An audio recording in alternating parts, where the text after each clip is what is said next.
What is up, everyone? StonePost 34 bringing you another Growing Up with StonePost. But first, I want you guys to go check out The Voice is coming back. I've watched this series. I watched it all last season. It's right after the Super Bowl is the opening show, so check that out. I'll leave a link in the description. They've started a YouTube channel as well, so you can see that. It's CeeLo Green, Adam Levine, Blake Shelton, and Christina Aguilera. And, I have to say, Adam Levine's probably my favorite. He's just so competitive, and it kind of reminds me of myself, guys. So, anyway, guys, check it out, and let's jump into Growing Up with StonePost. So I guess I called this Growing Up with StonePost. I guess it's more or less living with StonePost.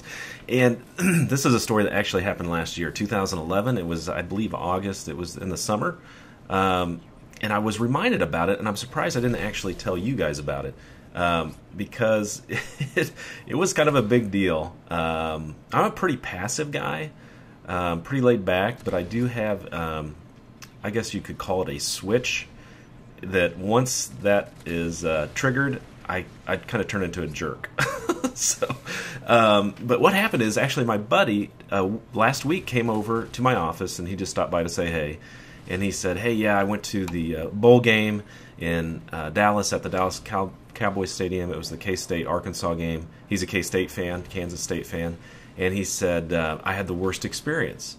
And so he tells me about this drunk guy that's an Arkansas fan next to him, and just how obnoxious he is, and all these just unbelievable things he's saying, dropping the F-bomb in every sentence pretty much, and just being, flat out rude, not even being a fan of the game. So anyway, he ends the story. He goes, yeah, I heard about what happened to you. And I'm like, what? What happened to me? He goes, well, when you went to the Kenny Chesney concert. And I'm like, oh my God, that was the worst ever. So let me back up. I'll give you a little backstory on this. My birthday's in May, and a good friend of ours bought tickets for my wife. And actually, she bought 2 other tickets for our neighbors, and then one for her husband and her to go to this concert. Well, turned out her husband couldn't go, which is fine, and my neighbors actually went out and bought tickets on their own, so they wound up going anyway without the tickets that we had. So I had 2 other friends go. Doesn't really matter. I don't know why I'm telling you that, except that these 2 other friends, he's a real good friend of mine. He used to play college football, and his wife used to play basketball at, I think it's North or South Dakota State. And she's like 6'4". He's built like a linebacker. Anyway, so just let you know. So we show up to Arrowhead, and we decide, well, we'll just hang out. It was like, I think the concert started at 2, and I think it ended at about 9:30 or 10. So just imagine that. But I'm not that kind of guy. I don't want to go sit in a concert for, 6, 8 hours, however long it may be. So we decide, well, we really wanted to see Kenny Chesney, and I'm not a huge fan, but I know a few of his songs. So we decide, Zach Brown, yeah, I think it was Zach Brown Band. They were also there. They opened, and then there were 2 other bands that opened up before that. We skipped those and missed Zach Brown Band as well, not intentionally. So we decided, well, we'll show up and have a few beers in the parking lot before we go in, did a little mini tailgate. So we're hanging out in the parking lot, decide to go in. We go down, and Arrowhead's a big place. Actually, the seats are really almost where we sit for all the Chiefs games. We have season tickets to Chiefs games. So we knew exactly where we were going. So we go down, and I see our row, and I'm looking, and there's, 6 of us, and I'm looking, it only appears that there's 3 to 4 seats open. Well, what had happened, we hadn't been there the whole time. So the group, which I would do the same thing, just kind of spread out. And it was hot, guys. It was like 100 degrees almost that day. It was like 95 to 100. And that was another reason we didn't want to go out there all day and drink in the sun and just get obliterated. Because when you drink in the sun, double dehydration, and you just feel like crap. Or at least I do. So I look over there, and then my wife, she says, well, I'll run up and grab a couple of beers. I said, great. And then our other friends were in the restroom. So I go down there, and the guy at the end of the row, which would be our the bookend to our seats, looks at me and he goes, what are your seat numbers? Just as a matter of fact, not like, hey, how you doing? And I said, well, there's 6 of us. I said, I don't know. I said, my seat's number is 8, and so we're somewhere along here. And he just kind of, oh. So my wife comes down, and then our two other friends come down, and believe it or not, Arrowhead's a big place. There's people 2 rows behind us that we know. I mean, it's just bizarre, you know. So we were talking to them. Well, the concert was getting ready to start, and he came. It was actually cool. He came out and hovered over the crowd in this crane seat thing, and so the concert starts. And we scoot down, and I figure out where our seats are, and this guy. I said, well, we're here. He kind of, oh, okay. And he sticks out. It's hard to visualize, but sticks out, puts his hands on his hip, and sticks his arms out. So his elbows are like right in my seat, basically. Well, we're standing, so it's not that big of a deal. I can kind of maneuver around it. And mind you, this guy's been in the sun for 6 hours, sweating his ass off and drinking beer. He smells horrible. So I'm like, oh, man, this is unbelievable. So soon enough, you know, the concert gets going. He is standing halfway in my seat. I'm like, gosh darn it, what are you doing?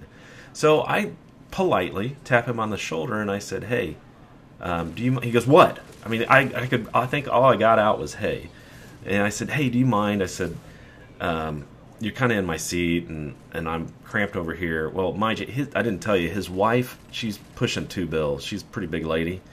And so he didn't really have a lot of room on that side, but that doesn't give him the right to get in my space. And he goes, and just kind of shrugged me off. And he moved over. Well, 2 songs later, he's back in the same spot. And I tap him again on the shoulder. I said, hey, he goes, Jesus Christ. I said, whoa. I said, hey, man, you're in my seat. He goes, God damn it. He goes, I paid $100 for this seat. I said, we did too. We paid for 6 seats. We paid $600 for these seats. I said, and as a matter of fact, you've been in my seat for over half the day, and I would like to have it back. He goes, well, Jesus. So he moves over one more time. Okay? I'm like, great. Problem solved. I'd lean over to my wife. I'm like, this guy's being a total jerk off. I said, he doesn't want to move. He wants to stand in my seat, and he's just being a jerk. She's like, oh, okay. He does it again. I mean, I'm beside myself. I'm like, he's literally straddling the handle of our seat, between our seats, my seat. I say our seat because he was in it all day. So he goes over and does it again, and it's ridiculous. He's got his elbows popped out, and he's puffing his chest, and I tap him again. I mean, 3rd time's a charm, I guess. This guy's a freaking idiot. I tap him again. I said, excuse me. He goes, geez, you want to fight? And he dropped an expletive in there. And I said, whoa, whoa, whoa. I said, this is the 3rd time I've asked you. I said, this is getting a bit ridiculous. I'm asking you again, and I'm sorry, I'm not going to ask you again to get out of my seat. He goes, you want to fight? I said, whoa. I said, no, he said, F you, do you want to go or do you want to fight? And I said, whoa, I've asked you 3 times nicely, excuse me, every time, and you take it to that level. I said, we can take it to that level if you want to go to that level. I said, but do you want me to call the cops or the ambulance? Because you're not going to win this fight. And my wife heard it. She's like, oh my God. She grabs my buddy Ross, that's like 3 seats down. She goes, you got to get over here. And we're like chest to chest. And I am so pissed. Well, the guy, he's like 50 years old. He's not a big guy. And if you guys know me, I'm about 6 foot, 230. I could run a 5K. I'm in pretty good shape. And I was having none of this crap. So Ross comes over. He's like, is there a problem? And he's like, no problem. Ross wound up taking my seat. I mean, I was within seconds of hitting this guy in the face and laying him out. And anyway, guys, that's my story of almost kicking a 50-year-old's ass at a concert when he's sitting in my $100 seat. But anyway, guys, thanks for watching. And I guess maybe I should do a living with StonePost, not a growing up with StonePost. But take care as always. This is StonePost 34.